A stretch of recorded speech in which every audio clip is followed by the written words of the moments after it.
me put that Q&A back up there.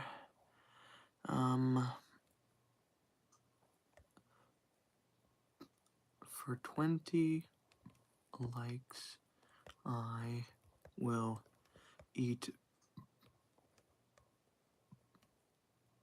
ketchup on Smarties. Okay. Alright, start that. And I shall set it up here in the top corner. There we are. Readjust the camera angle. Okay. Excellent. So, sorry. What I am going to do is I'm going to be catching up in my Bible reading again. I've been working on that for a little while. The last time I streamed, I went through like a third of the Psalms, and so I haven't really caught up anymore since then. And by trying to catch up in the Psalms, I got behind a little bit in those other ones that I had caught up on, so I'm going to try to catch up in those. Actually, real quick, I want to check to make sure I have something accurate. Let me see where I left off in Joshua, because I'm supposed to be in Joshua 18, and based on where I remember reading last in Joshua, I'll be able to tell where I'm supposed to be in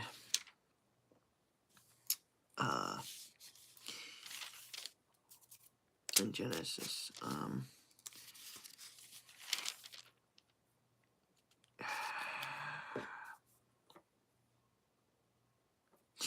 I believe I read that.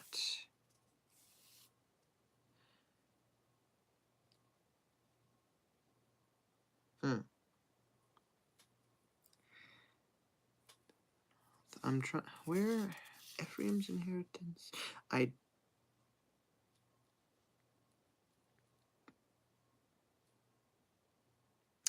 Did I read chapter 16? I think I read chapter 16.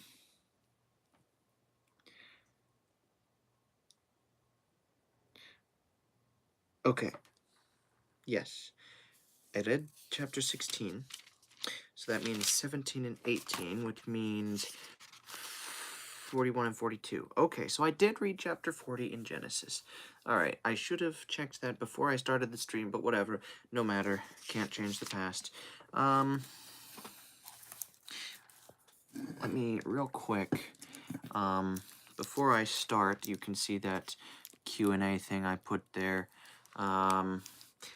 And I said for 20 likes, I'll eat ketchup on Smarties. I do have those right here, so just saying. So, I'm going to be reading Genesis 41 and 42, and then Joshua 17 and 18. And then I'll try to catch up in Numbers, and then I'll go back to the Psalms again, try to catch up. Purple Power says hi. Hello. And Maria Rodriguez also says hi. Hello, hello. So, let me go ahead and get started with this, because we don't have all night. Oh, you left a like. Ah, excellent, thank you. I appreciate that. So, chapter 41 is when Joseph interprets Pharaoh's dreams. In chapter 40, we read about Joseph interpreting the officials' dreams. At least I believe we did. I don't recall explicitly, but I know I have read it before at the very least. Anyway, chapter 41. Now it happened at the end of 2 full years that Pharaoh had a dream. Excuse me. And behold, he was standing by the Nile. And behold, from the Nile there came up 7 cows, sleek and fat, and they grazed in the reeds. Then behold, 7 other cows came up after them from the Nile, ugly and thin, and they stood by the other cows on the bank of the Nile. And the ugly and thin cows ate up the 7 sleek and fat cows. Then Pharaoh awoke. He fell again, he again fell asleep, and dreamed a second time, and behold, 7 ears of grain came up on a single stalk, plump and good. And behold, 7 ears, thin and scorched by the east wind, sprouted up after them. And the thin ears swallowed up the 7 plump and full ears. Then Pharaoh awoke, and behold, it was a dream. Excuse me. Now it happened that in the morning his spirit was troubled. So he sent and called for all the magicians of Egypt and all its wise men, and Pharaoh recounted to them his dream, but there was no one who could interpret them to Pharaoh. Then the chief cupbearer spoke to Pharaoh, saying, I would bring to remembrance today my own offenses. Pharaoh was furious with his servants, and he put me in confinement in the house of the captain of the bodyguard, both me and the chief baker. And we had a dream on the same night, he and I. Each of us dreamed according to the interpretation of his own dream. Now, there was with us a Hebrew youth, a slave of the captain of the bodyguard, excuse me, and we recounted them to him, and he interpreted our dreams for us. To each one he interpreted according to his own dream. And just as he interpreted for us, so it happened. He restored me in my office, but he hanged him. Then Pharaoh sent and called for Joseph, and they rushed him out of the pit. And he shaved himself and changed his clothes, and he came to Pharaoh. And Pharaoh said to Joseph, I have had a dream, but no one can interpret it. Yet I have heard it said about you that you hear a dream and that you can interpret it. Joseph then answered Pharaoh, saying, It is not in me. God will answer concerning the welfare of Pharaoh. So Pharaoh spoke to Joseph. In my dream, behold, I was standing on the bank of the Nile, and behold, 7 cows, fat and sleek, came up out of the Nile, and they grazed in the reeds. And behold, 7 other cows came up after them, poor and very ugly and lean, such as I had never seen in all the land of Egypt in regard to ugliness. And the lean and ugly cows ate up the first 7 fat cows, but they devoured them, and yet it could not be known that they had devoured them, for they were just as ugly as before. Then I awoke. Then I saw also in my dream, and behold, 7 ears, good and full, came up on a single stalk. And behold, 7 ears, withered, thin, and scorched by the east wind, sprouted up after them. And the thin ears swallowed the 7 good ears. So I told it to the magicians, but there was no one who could declare it to me. Then Joseph said to Pharaoh, Pharaoh's dreams are one and the same. God has declared to Pharaoh what he is about to do. The 7 good cows are 7 years, and the 7 good ears are 7 years. The dreams are one and the same. And the 7 lean and ugly cows that came up after them are 7 years, and the 7 lean ears scorched by the east wind will be 7 years of famine. It is as I have spoken to Pharaoh. God has shown to Pharaoh what he is about to do. Behold, 7 years of great abundance are coming in all the land of Egypt, and after them 7 years of famine will arise, and all the abundance will be forgotten in the land of Egypt, and the famine will ravage the land, so that the abundance will be unknown in the land because of that subsequent famine, for it will be very heavy. Now, as for the repeating of the dream to Pharaoh twice, it means that the matter is confirmed by God, and God will quickly bring it about. So now let Pharaoh look for a man understanding and wise, and set him over the land of Egypt. Let Pharaoh take action and appoint overseers over the land, and let him exact 1/5 of the produce of the land of Egypt in the 7 years of abundance.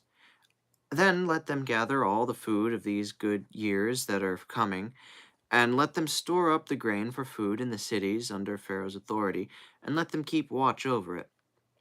And let the food be appointed for the land, for the 7 years of famine which will happen in the land of Egypt, so that the land will not be cut off during the famine. And the proposal seemed good to Pharaoh and to all his servants. Then Pharaoh said to his servants, Can we find a man like this, in whom is a divine spirit? So Pharaoh said to Joseph, Since God has made you know all of this, there is no one so understanding and wise as you are. You shall be over my house, and according to your command, all my people shall do homage. Only in the throne I will be greater than you. And Pharaoh said to Joseph, See, I have set you over all the land of Egypt. Then Pharaoh removed his signet ring from his hand, and put it on Joseph's hand, and clothed him in garments of fine linen, and put the gold necklace around his neck. And he had him ride in his second chariot, and they called out before him, Bow the knee. And he set him over all the land of Egypt. Moreover, Pharaoh said to Joseph, Though I am Pharaoh, yet without your permission no one shall raise his hand or foot in all the land of Egypt. Then Pharaoh named Joseph Zephanath-Paneah, and he gave him Asenath, the daughter of Potiphera, priest of On, as a wife. And Joseph went forth over the land of Egypt. Now Joseph was 30 years old when he stood before Pharaoh, king of Egypt. And Joseph went out from the presence of Pharaoh and passed through all the land of Egypt. And during the 7 years of plenty, the land brought forth abundantly.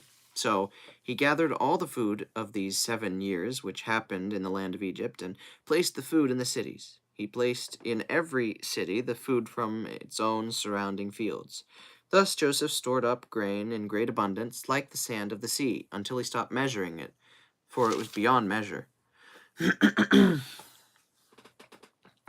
Now, before the year of famine came, 2 sons were born to Joseph, whom Asenath, the daughter of Potiphera, priest of On, bore to him.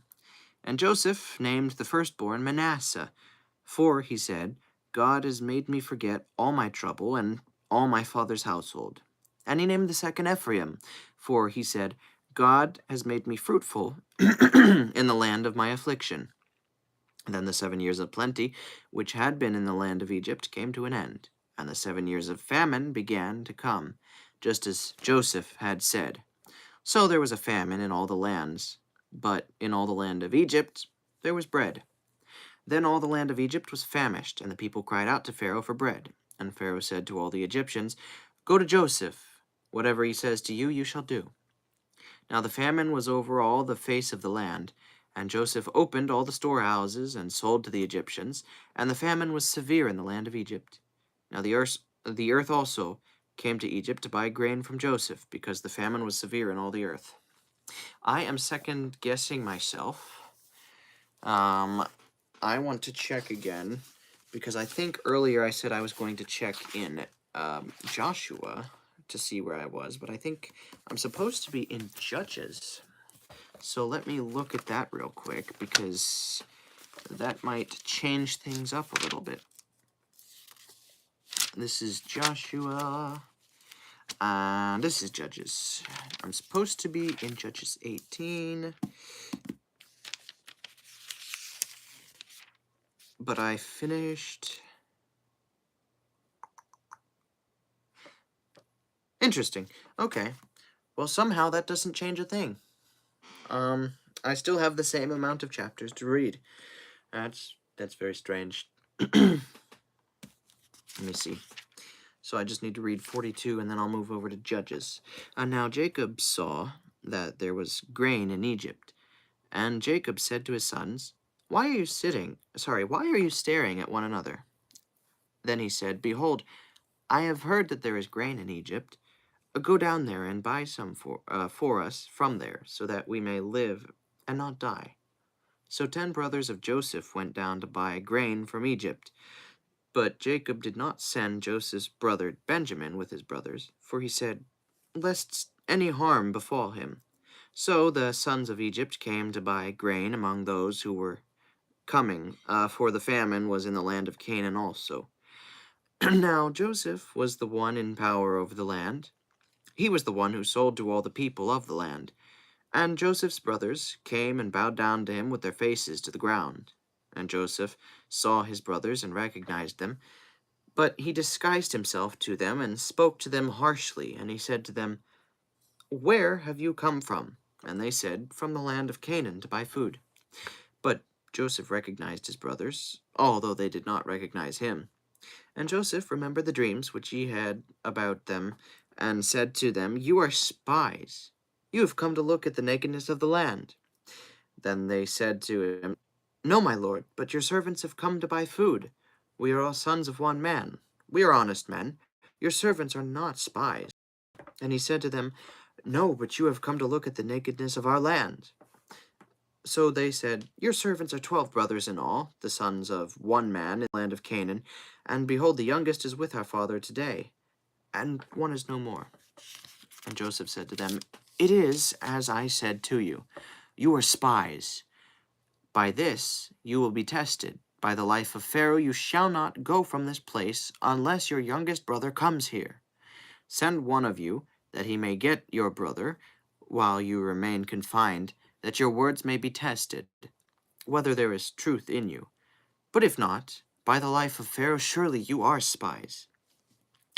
Then he put them all together in prison for 3 days. And Joseph said to them on the 3rd day, Do this and live, for I fear God. If you are honest men, let one of your brothers be confined in your prison. But as for the rest of you, go, bring grain for the famine of your households, and bring your youngest brother to me, so your words may be proven true, and you will not die. And they did so. Then they said to one another, Surely we are guilty concerning our brother, because we saw the distress of his soul when he begged us. Yet we would not listen. Therefore this distress has come upon us.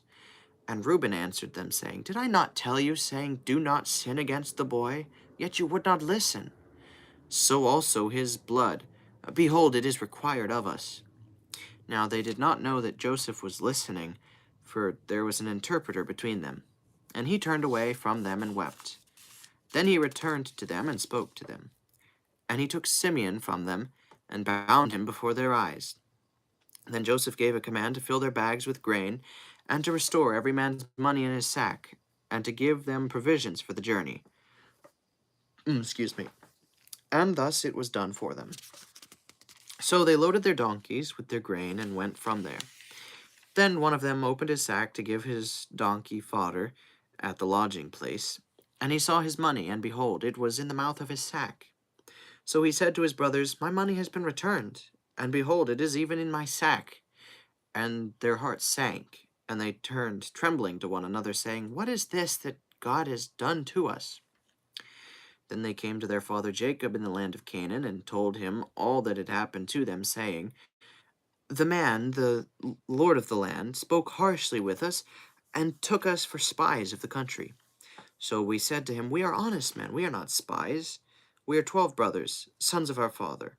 One is no more, and the youngest is with our father today in the land of Canaan. Then the man, the lord of the land, said to us, By this I will know that you are honest men. Leave one of your brothers with me, and take grain for the famine of your households, and go. But bring your youngest brother to me, that I may know that you are not spies, but honest men. I will give your brother to you, and you may trade in the land. Now it happened that they were emptying their sacks, and behold, every man's bundle of money was in his sack. And they and their father saw their bundles of money, and they feared. And their father Jacob said to them, You have bereaved me of my children. Joseph is no more, and Simeon is no more, and you would take Benjamin. All these things are against me. Then Reuben spoke to his father, saying, You may put my 2 sons to death if I do not bring him back to you. Put him in my hand, and I will return him to you. But Jacob said, My son shall not go down with you, for his brother is dead, and he alone remains. If harm should befall him on the journey on which you are going, then you will bring my gray hair down to Sheol in sorrow. Alrighty. Now over to Judges.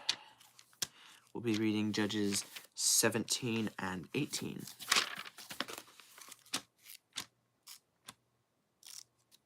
There we go. Judges 17. Let me take a sip of water real quick.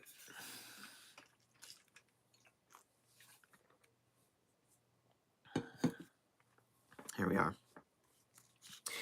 Now, there was a man of the hill country of Ephraim whose name was Micah. And he said to his mother, The 1,100 pieces of silver which were taken from you, about which you uttered a curse and spoke of it in my hearing, behold, the silver is with me, it was I who took it. And his mother said, Blessed be my son of Yahweh. And he then returned the 1,100 pieces of silver to his mother. And his mother said, I wholly set apart the silver from my hand, as holy to Yahweh for my son, to make a graven image and a molten image. So now I will return them to you. So he returned the silver to his mother, and his mother took 200 pieces of silver and gave them to the silversmith. And he made them into a graven image and a molten image. And they were in the house of Micah. And the man Micah had a shrine, and he made an ephod and household idols, and ordained one of his sons, and he became his priest. Sorry, excuse me. I am taking my socks off because I don't need my socks to be on. There we go. Where was I? Verse 6. In those days, there was no king in Israel. Every man did what was right in his own eyes. And there was a young man from Bethlehem in Judah, of the family of Judah, who was a Levite, and he was sojourning there. Then the man went from the city from Bethlehem in Judah to sojourn wherever he might find a place. And as he made his journey, he came to the hill country of Ephraim, to the house of Micah. And Micah said to him, Where do you come from? And he said to him, I am a Levite from Bethlehem in Judah, and I am going to sojourn wherever I might find a place. Then Micah said to him, Remain with me, and be a father and a priest to me, and I will give you 10 pieces of silver a year, a suit of clothes, and your sustenance. Excuse me. So the Levite went in. And the Levite was willing to remain with the man, and the young man became to him like one of his sons. So Micah ordained the Levite, and the young man became his priest, and lived in the house of Micah. Then Micah said, Now I know that Yahweh will prosper me, because I have a Levite as a priest. All right, now chapter 18.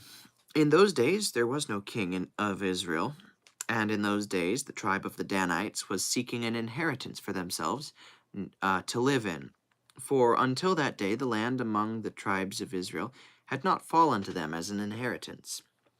So the sons of Dan sent from their family 5 men out of their whole number, men of valor from Zorah to Eshtaol, to spy out the land and search it.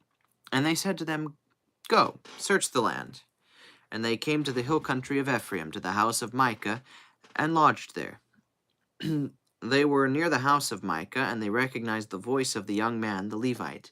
So they turned aside there, and said to him, Who brought you here? And what are you doing in this place? And what do you have here?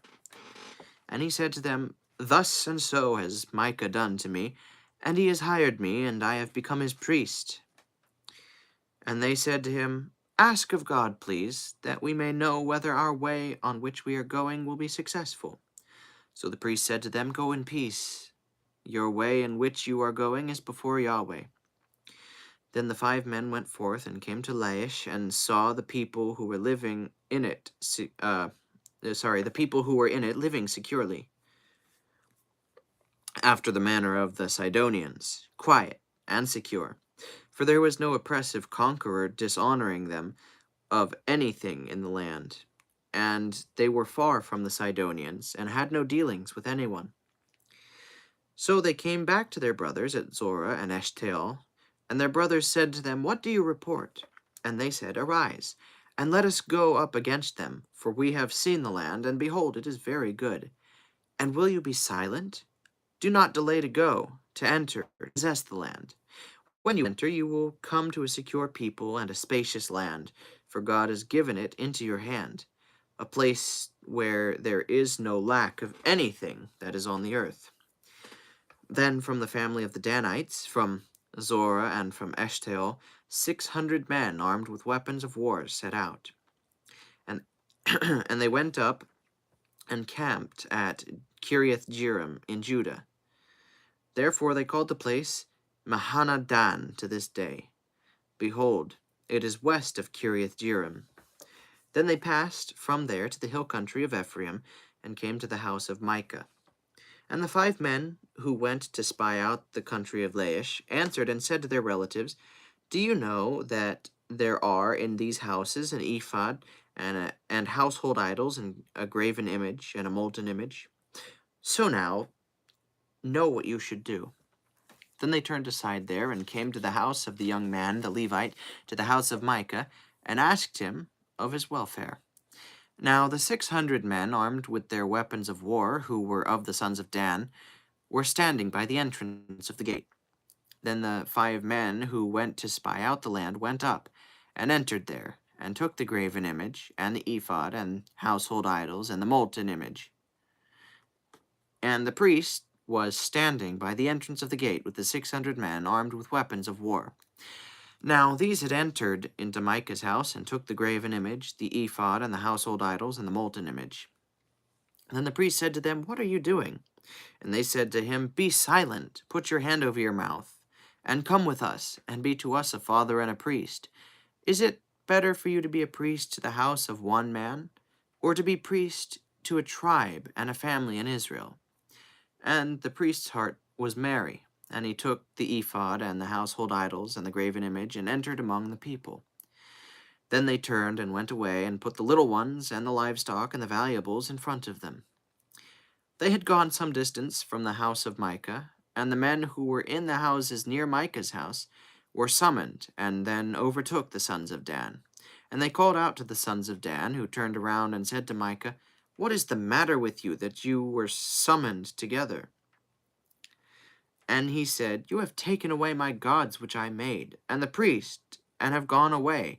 And what do I have besides? So how can you say to me, what is the matter with you?" Then the sons of Dan said to him, "Do not let your voice be heard among us, lest men bitter of soul fall upon you, and you lose your life with the lives of your household." So the sons of Dan went on their way, and when Micah saw that they were too strong for him, he turned and went back to his house. Now they took what Micah had made, and the priest, who had belonged to him, and they came to Laish, to a people quiet and secure, and struck them with the edge of the sword, and they burned the city with fire. And there was no one to deliver them, because it was far from Sidon, and they had no dealings with anyone.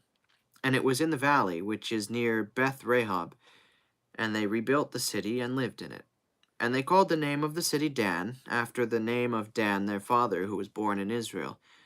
However, the name of the city formerly was Laish. Then the sons of Dan set up for themselves the graven image. And Jonathan, the son of Gershom, the son of Moses, he and his sons were priests to the tribe of the Danites until the day of the exile of the land. Wow, that's a long while. So they set up for themselves Micah's graven image, which he had made, all the time that the house of God was at Shiloh. Alrighty. Now I've got to be, let me see, 20 likes. It's not quite at 20 likes. We're at 5, so we're a quarter of the way there. Starter Plays says hello. Hello. Okay. Correction reading. What do you mean by correction reading? Oh, I see what you mean. I see what you mean. You were correcting, yeah. I got it. All right, so let me check in this real quick just to make sure to see what chapter I need to get to. Today is the 11th. I am supposed to be in Numbers 9, and that means I need to read 9 chapters in Numbers. So let's go ahead and do that. Let me see how many pages that is actually. That is about 16 pages. Not too bad. All right. I'm just going to take a sip of water, and then I'll get started.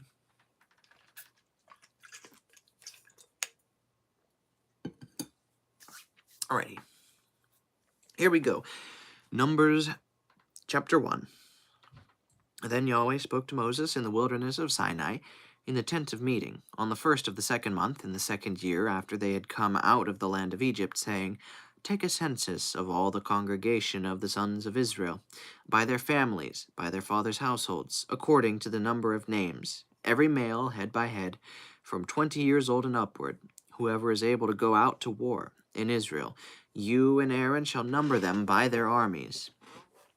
With you, moreover, there shall be a man of each tribe, each one head of his father's household. These are the names of the men who shall stand with you. Of Reuben, Eliezer the son of Shedeur. Of Simeon, Shelumiel the son of Zurishaddai. Of Judah, Nashon the son of Amminadab. Of Issachar, Nethanel the son of Zuar. Of Zebulun, Eliab the son of Helon. Of the sons of Joseph. Of Ephraim, Elishama the son of Ammihud. Of Manasseh, Gamaliel the son of Pedazur. Of Benjamin, Abidan the son of Gideoni. Of Dan, Ahiezer the son of Ammishaddai. Of Asher, Pagiel the son of Ochran. Of Gad, Eliasaph the son of Deuel. Of Naphtali, Ahira the son of Enan. These are they who were called upon by the congregation, the leaders of their fathers' tribes. They were the heads of divisions of Israel. So Moses and Aaron took these men, who had been designated by name, and they assembled all the congregation together on the 1st of the 2nd month. Then they registered by genealogy in their families, by their fathers' households, according to the number of names, from 20 years old and upward, head by head, just as Yahweh had commanded Moses. So he numbered them in the wilderness of Sinai. Excuse me. Now the sons of Reuben, Israel's firstborn, their genealogical registration by their families, by their fathers' households, according to the number of names, head by head, every male from 20 years old and upward, whoever was able to go out to war. Their numbered men of the tribe of Reuben were 46,500. Of the sons of Simeon, their genealogical registration by their families, by their fathers' households, their numbered men, according to the number of names, head by head, every male from 20 years old and upward, whoever was able to go out to war.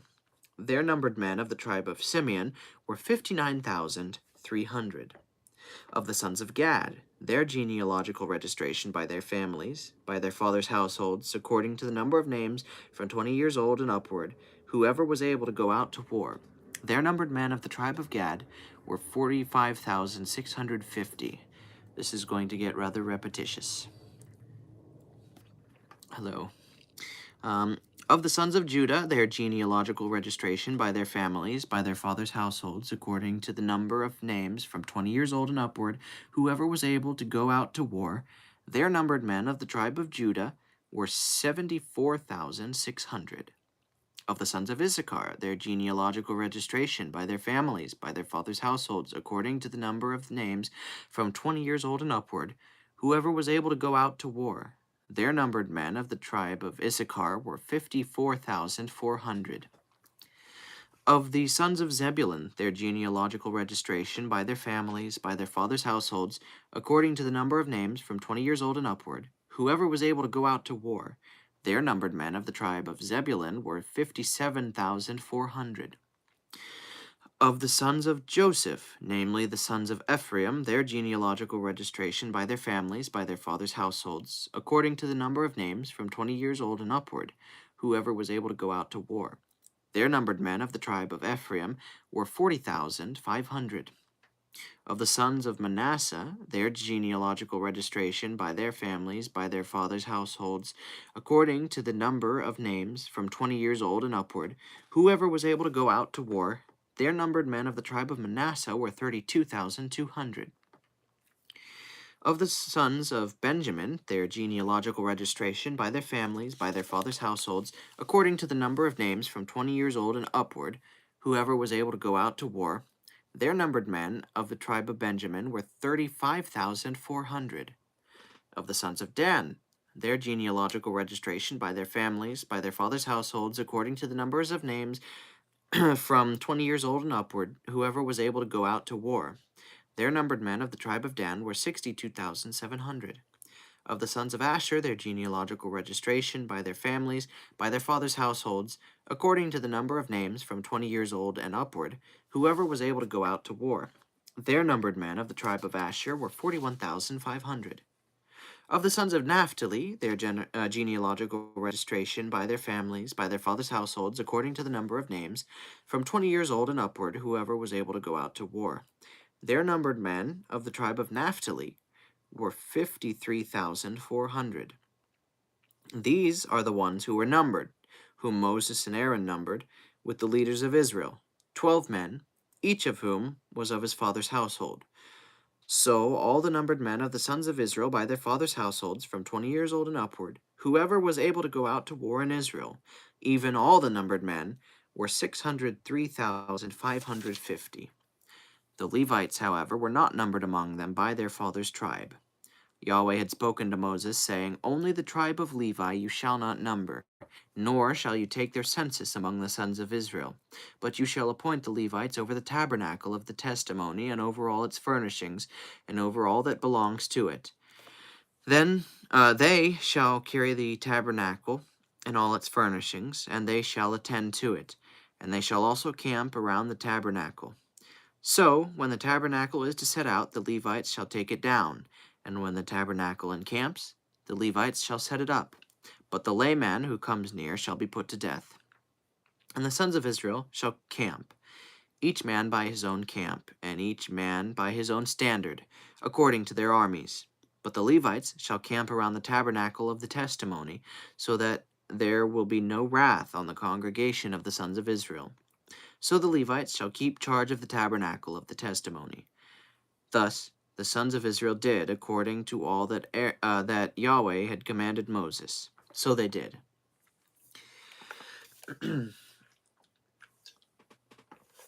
Alrighty, chapter 2.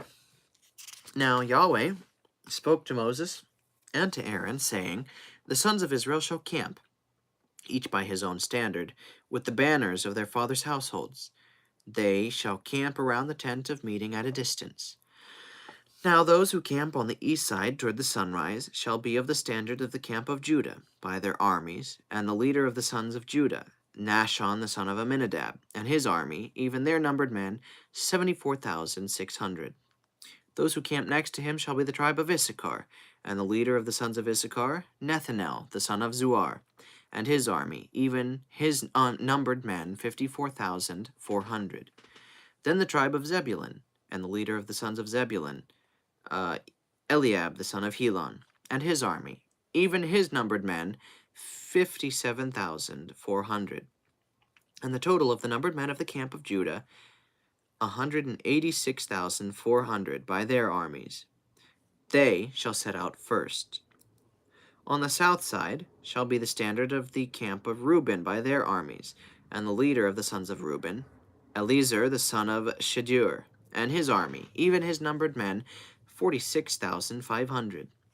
And those who camp next to him shall be the tribe of Simeon, and the leader of the sons of Simeon, Shelumiel the son of Zereshaddai, and his army, even their numbered men, 59,300.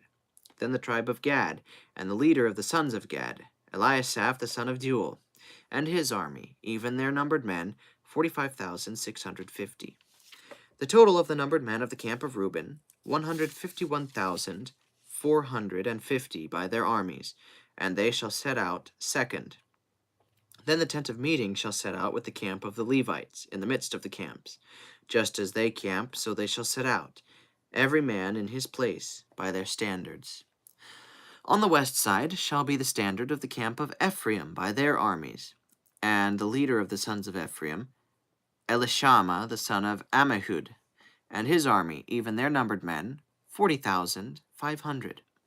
Next to him shall be the tribe of Manasseh, and the leader of the sons of Manasseh, Gamaliel the son of Pedazur, and his army, even their numbered men, 32,200.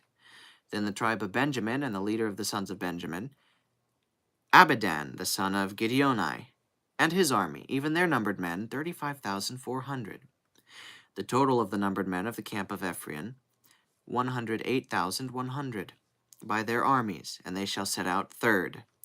On the north side shall be the standard of the camp of Dan by their armies, and the leader of the sons of Dan, Ahiezer the son of Ammishaddai, and his army, even their numbered men, 62,700. Those who camp next to him shall be the tribe of Asher, and the leader of the sons of Asher, Pagiel the son of Ochran, and his army, even their numbered men, 41,500. Then the tribe of Naphtali, and the leader of the sons of Naphtali, Ahira the son of Enan, and his army, even their numbered men, 53,400. The total of the numbered men of the camp of Dan was 157,600. They shall set out by their standards. These are the numbered men of the sons of Israel by their fathers' households, the total of the numbered men of the camps by their armies, 603,550. The Levites, however, were not numbered among the sons of Israel, just as Yahweh had commanded Moses. Thus the sons of Israel did according to all that Yahweh commanded Moses. So they camped by their standards, and so they set out, every one by his family, according to his father's household. Chapter 3. Now, these are the generations of Aaron and Moses at the time when Yahweh spoke with Moses on Mount Sinai. These then are the names of the sons of Aaron: Nadab, the firstborn, and Abihu, Eleazar, and Ithamar. These are the names of the sons of Aaron, the anointed priests, whom he ordained to minister as priests. But Nadab and Abihu died before Yahweh, when they offered strange fire before Yahweh in the wilderness of Sinai, and they had no children. So Eleazar and Ithamar ministered as priests in the lifetime of their father Aaron. Then Yahweh spoke to Moses, saying, Bring the tribe of Levi near, and have them stand before Aaron the priest, that they may minister to him.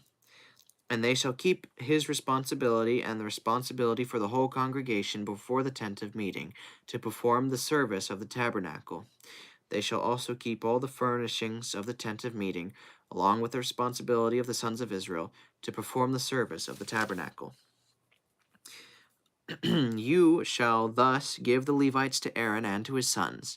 They are wholly given to him from among the sons of Israel.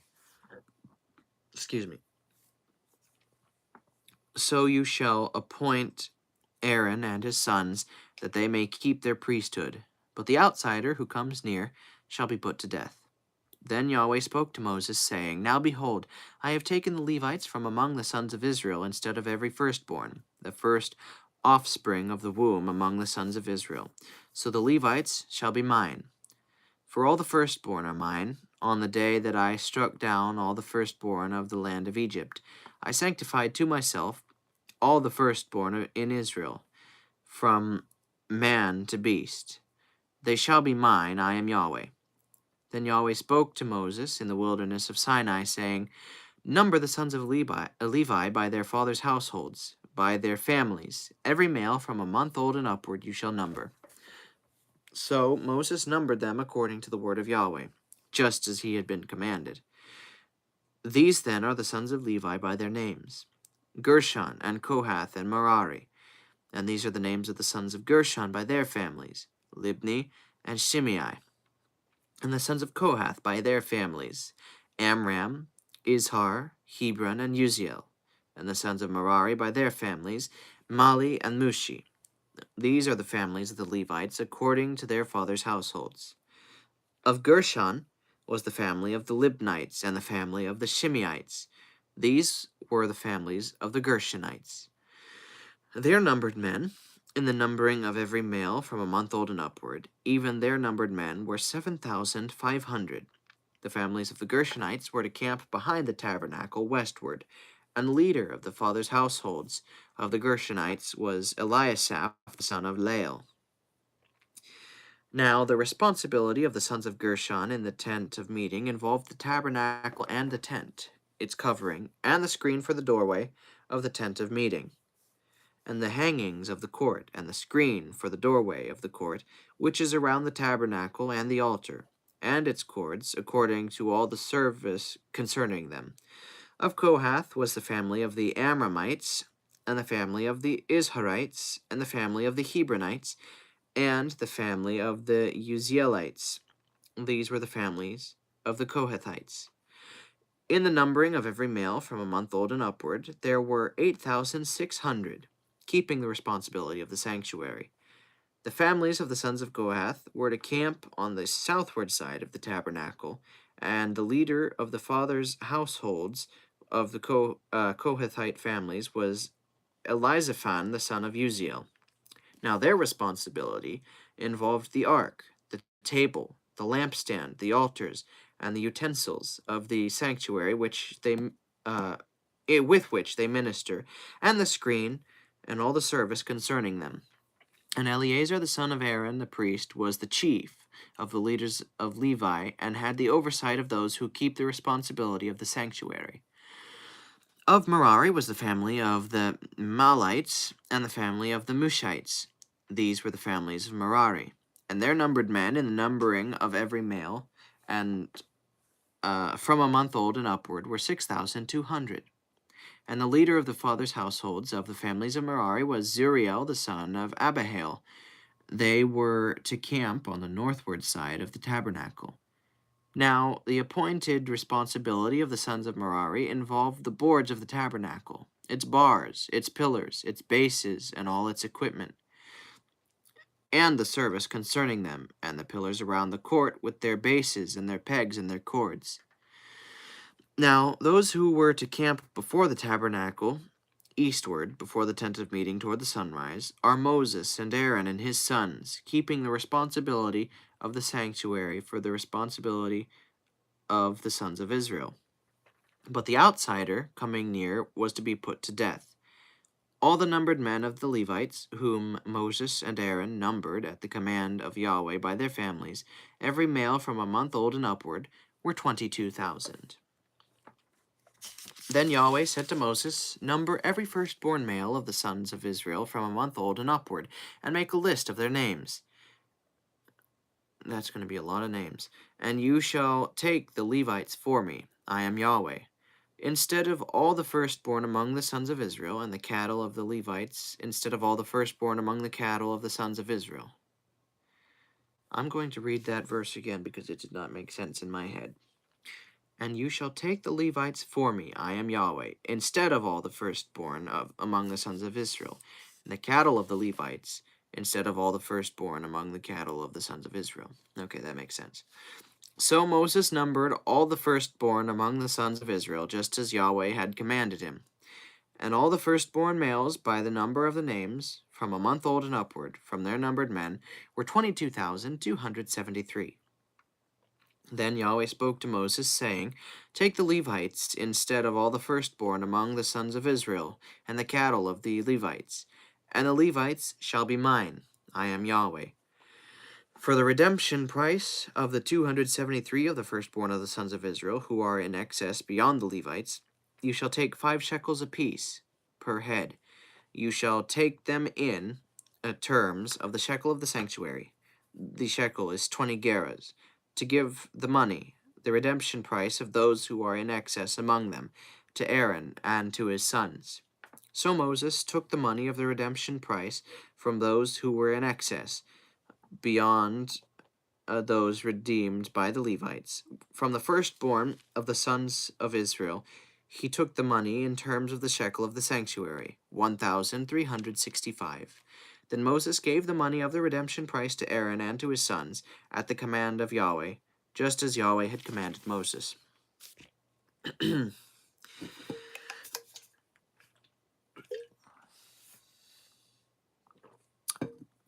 Hello. What book am I reading? Currently, I am reading through Numbers. I just read a couple chapters in Genesis and Judges. I just finished Numbers chapter 3. I'm going to go through Numbers chapter 9. And then once I do that, I'm going to read, I think it was 1 John that I'm going to read next. And I'm going to read the entire book of 1 John and then move back to Psalms. I know that seems kind of a bit random. I'm just jumping around, but it makes sense in my head because I'm kind of following my schedule here that I've got. I'm a little bit behind in that, so I'm trying to catch up. Any chance I can read Matthew? I believe I will be reading Matthew if I can catch up in the other stuff, but I doubt I can do that tonight. I can try, but that really depends on how long I can keep going. I've already been going for almost an hour, so who knows? I'm rather far behind, but I'll work on that. I'll try to catch up. I'm gonna turn my heater on. Actually, it's kind of chilly in here. Alrighty. So I'm gonna start reading again. Let's do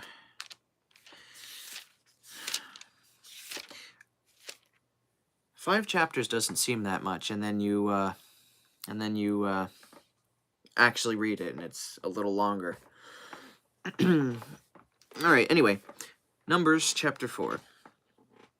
Then Yahweh spoke to Moses and to Aaron, saying, Take a census of the descendants of Kohath, from among the sons of Levi, by their families, by their fathers' households, from 30 years and upward, even to 50 years old, all who enter the duty of doing the work in the tent of meeting. Excuse me. This is the service of the sons of Kohath in the tent of meeting, concerning the most holy things. And when the camp sets out, Aaron and his sons shall go in, and they shall take down the veil of the screen and cover the ark of the testimony with it. And they shall put a covering of porpoise skin on it, and shall spread over it a cloth of pure blue, and shall insert its poles. Over the table of the bread of the presence they shall also spread a cloth of blue, and put on it the dishes, and the pans, and the offering bowls, and the jars for the drink offering, and the continual bread shall be on it. And they shall spread over them a cloth of scarlet material, that shall cover the same, and cover the same with a covering of porpoise skin, and they shall insert its poles. Then they shall take a blue cloth and cover the lampstand for the light, along with its lamps and its tongs and its trays and all its oil vessels, by which they minister in connection to it. And they shall put it and all its utensils in a covering of porpoise skin, and shall put it on the carrying bars. And over the golden altar they shall spread a blue cloth, and cover it with a covering of porpoise skin, and shall insert its poles. And they shall take the utensils of ministry, with which they minister in the sanctuary, and put them in a blue cloth, and cover them with a covering of porpoise skin, and put them on the carrying bars. And they shall take away the ashes from the altar, and spread a purple cloth over it. You know, that it just hit me. I don't think I've ever thought of this before, but when the Israelites pack up the sanctuary and all those utensils, they're covering these things with cloths when they walk away. They're not just carrying them open in the air. I don't know why I had never noticed that before, but that's what it sounds like they're doing right now. Anyway, verse 14. Then they shall also put on it all its utensils by which they minister in connection with it, the fire pans, the flesh hooks, and shovels, and the bowls, all the utensils of the altar. And they shall spread a cover of porpoise skin over it, and insert its poles. When Aaron and his sons have finished covering the holy objects and all the furnishings of the sanctuary, when the camp is to set out, after that the sons of Kohath shall come to carry them, so that they will not touch the holy objects and die. These are the things in the tent of meeting which the sons of Kohath are to carry. And the assignment of Eleazar, the son of Aaron the priest, is the oil for the light, and the fragrant incense, and the continual grain offering, and the anointing oil, the assignment of all the tabernacle, and of all that is in it, and the sanctuary, and its furnishings. Then Yahweh spoke to Moses and to Aaron, saying, Do not let the tribe of the families of the Kohathites be cut off from among the Levites, but do this to them, that they may live and not die when they approach the most holy objects. Aaron and his sons shall go in and set each of them to his service and to his load. But they shall not go in to see the holy objects, even for a moment, or they will die. Then Yahweh spoke to Moses, saying, Take a census of the sons of Gershon also by their fathers' households, by their families, from 30 years and upward to 50 years old. You shall number them, all who enter to perform the duty of performing the service in the tent of meeting. This is the service of the families of the Gershonites, in serving and in carrying.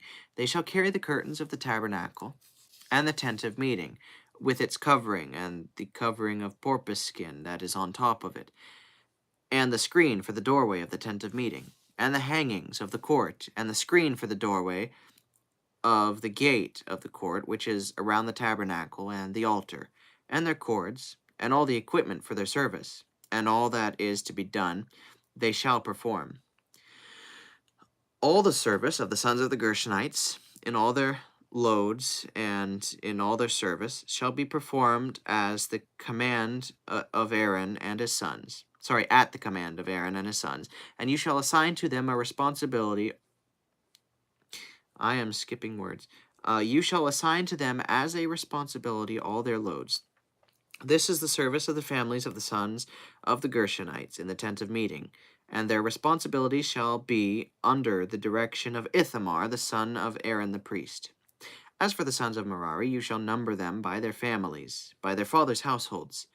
From 30 years and upward, even to 50 years old, you shall number them, every one who enters the duty of performing the service of the tent of meeting. Now this is the responsibility for their loads, for all their service in the tent of meeting, the boards of the tabernacle, and its bars, and its pillars, and its bases, and the pillars around the court, and their bases, and their pegs, and their cords, with all their equipment, and with all their service, and you shall assign each man by name the items of the responsibility of his load. This is the service of the families of the sons of Merari, according to all their service in the tent of meeting, under the direction of Ithamar the son of Aaron the priest. So Moses and Aaron and the leaders of the congregation numbered the sons of the Kohathites by their families and by their fathers' households, from 30 years and upward, even to 50 years old, every one who entered the duty of service in the tent of meeting. Their numbered men by their families were 2,750. These are the numbered men of the Kohathite families, every one who was serving in the tent of meeting, whom Moses and Aaron numbered according to the commandment of Yahweh by the hand of Moses. The numbered men of the sons of Gershon by their families and by their fathers' households, from 30 years and upward, even to 50 years old, every one who entered the duty of service in the tent of meeting, their numbered men by their families, by their fathers' households, were 2,630. These are the numbered men of the families of the sons of Gershon, every one who was serving in the tent of meeting, whom Moses and Aaron numbered according to the commandment of Yahweh. The numbered men of the families of the sons of Merari by their families, by their fathers' households, from 30 years and upward, even to 50 years old, every one who entered the duty of the service in the tent of meeting, their numbered men by their families were 3,200. These are the numbered men of the families of the sons of Merari, whom Moses and Aaron numbered according to the commandment of Yahweh by the hand of Moses. All the numbered men of the Levites, whom Moses and Aaron and the leaders of Israel numbered, by their families and by their fathers' households, from 30 years and upward, even to 50 years old, every one who could enter to perform the work of service and the service of carrying in the tent of meeting, their numbered men were 8,580. According to the word of Yahweh by the hand of Moses, they were numbered, every one by his serving or carrying. Thus, these were his numbered men, just as Yahweh had commanded Moses.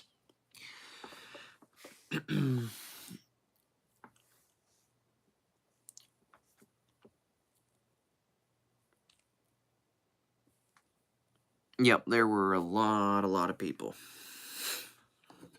I'm going to take just a short break to rest my voice. Shouldn't be too long, maybe a minute or two.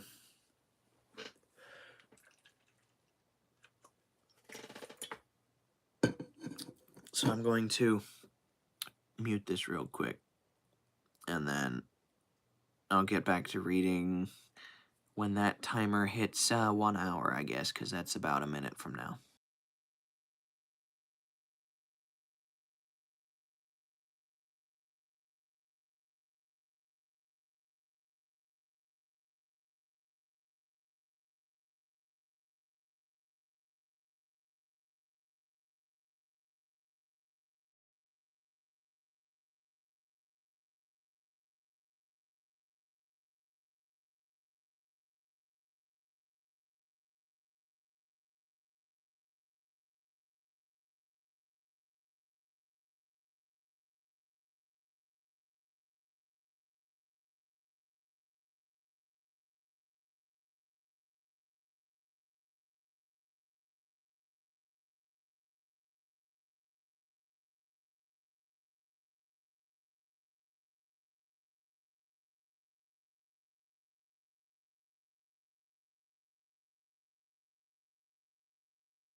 do I have any personal stories that I can relate to in the Bible?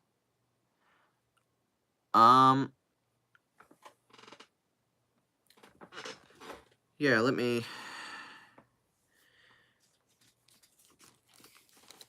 The verse that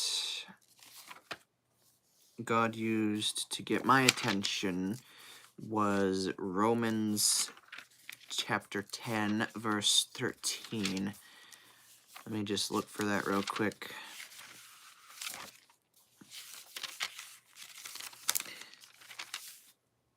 Verse 13 says, "For whoever calls on the name of the Lord will be saved."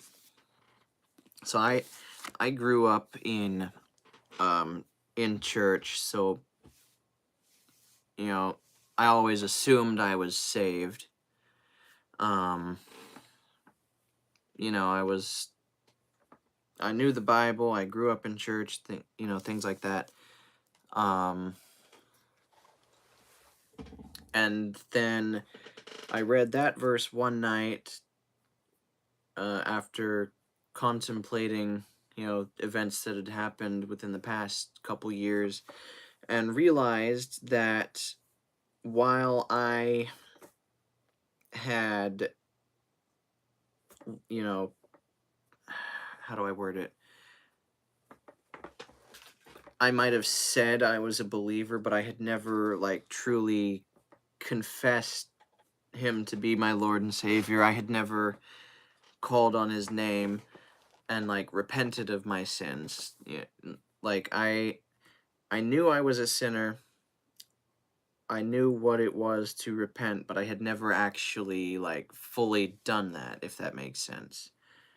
I actually have a video on my YouTube channel. You can look for it when the stream is over, I suppose. I don't remember what it's called. I think it's just called My Personal Testimony or something. I think I posted that a year ago, maybe 2 years ago. And it goes into a lot of detail about how I was saved and everything that went on around there. And actually, I just need to make an updated video because I feel like if I were to actually take my time to write things out, I could explain everything a lot better.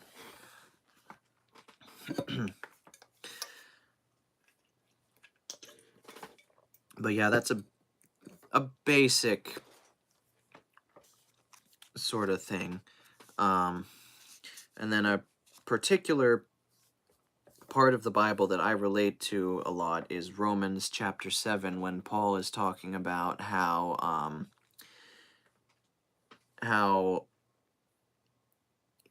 he does the things he doesn't want to do and doesn't do the things he wants to do. That's a struggle that all believers face, where Jesus himself said that the spirit is willing, but the flesh is weak. We want to obey God as believers, but our flesh kind of gets in the way, and so it's a daily struggle. Psalms 23 is a good psalm. I don't think I really have a favorite verse. There are a lot of good verses out there. I would say I really like Psalm 119. It's like a prayer talking about how we need to be mindful of God's word and his laws and all that. Particularly in that, I like Psalm 119, 115, which says, "Depart from me, you evildoers, for I will keep the commandments of my God." And that's basically a verse talking about how we need to keep God's commandments and we need to be separate from the world and the world system. We're called to be different, salt and light. That's kind of what Romans 12 talks about as well, being a continual sacrifice and not to be corrupted by the world. that's kind of like a, what's the word, paraphrased version of that, but I think you understand what I'm trying to say.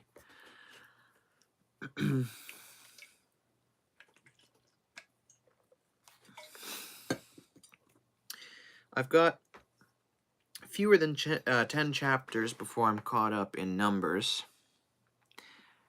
Need to read the Bible more? I think everybody needs to read the Bible more. I certainly do. I created this Bible reading schedule. You can get it on Amazon if you'd like to. Just search up my name here, Nigel T. Fick. You'll be able to find it.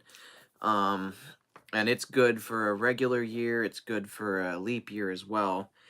And it's kind of a guide that, it's supposed to help me read through the entire Bible, different parts of the Bible throughout the entire day. And obviously, I even haven't really learned how to stick to it, because that's what I'm doing here, is I'm trying to catch up where I've gotten behind. It speaks to everyone differently. Yep.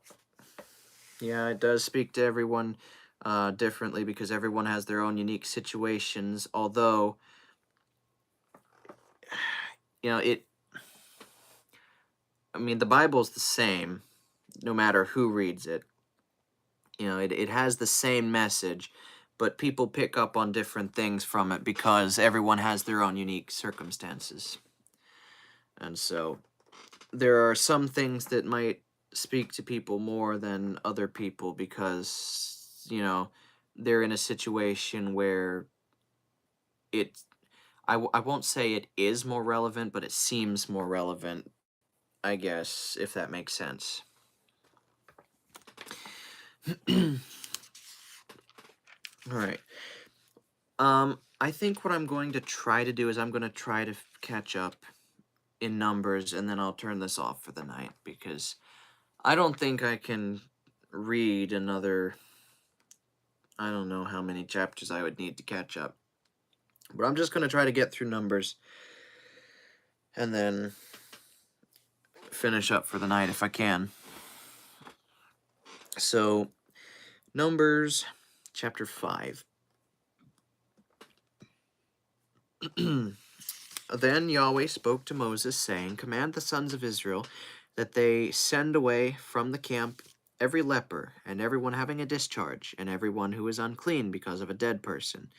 You shall send away both male and female, and you shall send them outside the camp, so that they will not defile their camp where I dwell in their midst. And the sons of Israel did so, and sent them outside the camp, just as Yahweh had spoken to Moses. Thus the sons of Israel did.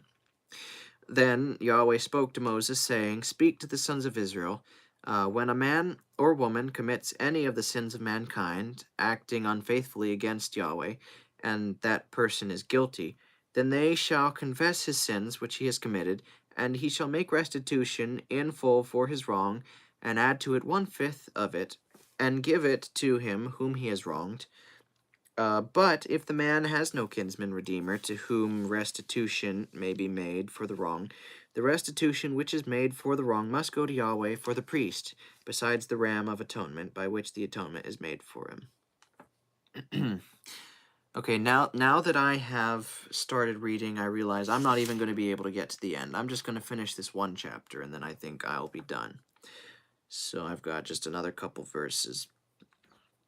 Also, every contribution pertaining to all the holy gifts of the sons of Israel, which they bring near to the priest, shall be his. So, every man's holy gifts shall be his. Whatever any man gives to the priest, it becomes his. Then Yahweh spoke to Moses, saying, Speak to the sons of Israel, and say to them, If any man's wife goes astray and is unfaithful to him, if a man lies sexually with her, and it is hidden from the eyes of her husband, and she is undetected, but she has defiled herself, and there is no witness against her, and she has not been caught in the act, if a spirit of jealousy comes over him, and he is jealous of his wife, and she has defiled herself, or if a spirit of jealousy comes over him, and he is jealous of his wife, but she has not defiled herself, The man shall then bring his wife to the priest, and shall bring as an offering for her 1/10 of an ephah of barley meal. He shall not pour oil on it, nor put frankincense on it. It is a grain offering of jealousy, a grain offering of remembrance, a reminder of iniquity. Then the priest shall bring her near, and have her stand before Yahweh. And the priest shall take holy water in an earthenware vessel, and the priest shall take some of the dust that is on the floor of the tabernacle, and put it into the water. And the priest shall then have the woman stand before Yahweh, and let the hair of the woman's head go loose, and he shall place the grain offering of remembrance in her hands, which is the grain offering of jealousy, and in the hand of the priest is to be the water of bitterness that brings curses. Then the priest shall have her swear an oath, and shall say to the woman, If no man has lain with you, and if you have not gone astray into defilement, being under the authority of your husband, be free from this water of bitterness that brings curses.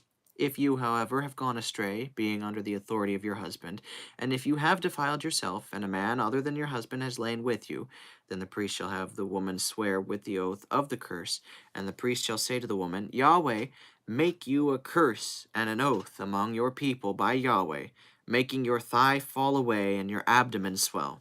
And this water that brings curses shall go into your stomach and make your abdomen swell and your thigh fall away. And the woman shall say, Amen, Amen. The priest shall then write these curses on a scroll, and he shall wash them off into the water of bitterness. Then he shall make the woman drink the water of bitterness that brings curses, so that the water which brings a curse will go into her to cause bitterness. And the priest shall take the grain offering of jealousy from the woman's hand, and he shall wave the grain offering before Yahweh, and bring it near to the altar. And the priest shall take a handful of the grain offering as its memorial offering, and offer it up in smoke on the altar. And afterward he shall make the woman drink the water. So he will have her drink the water, and it will be that, if she has defiled herself, and has been unfaithful to her husband, that the water which brings curses will go into her to cause bitterness, and her abdomen will swell, and her thigh will fall away, and the woman will become a curse among her people.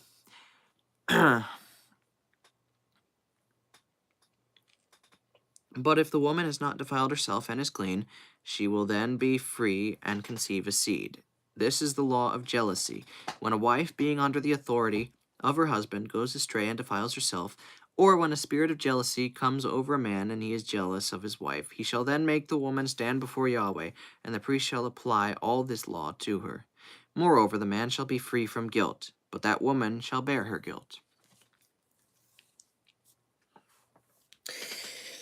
Was it just me, or did the lights flicker? I think the lights flickered.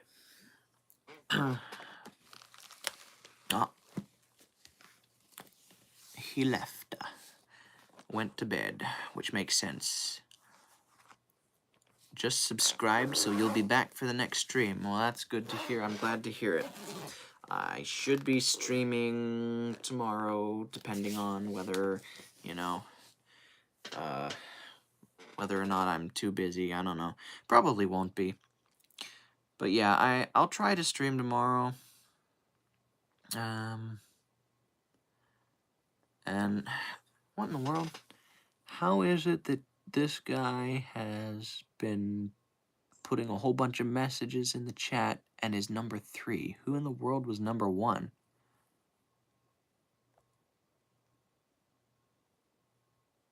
Oh. Okay, I see. Let me look at this here.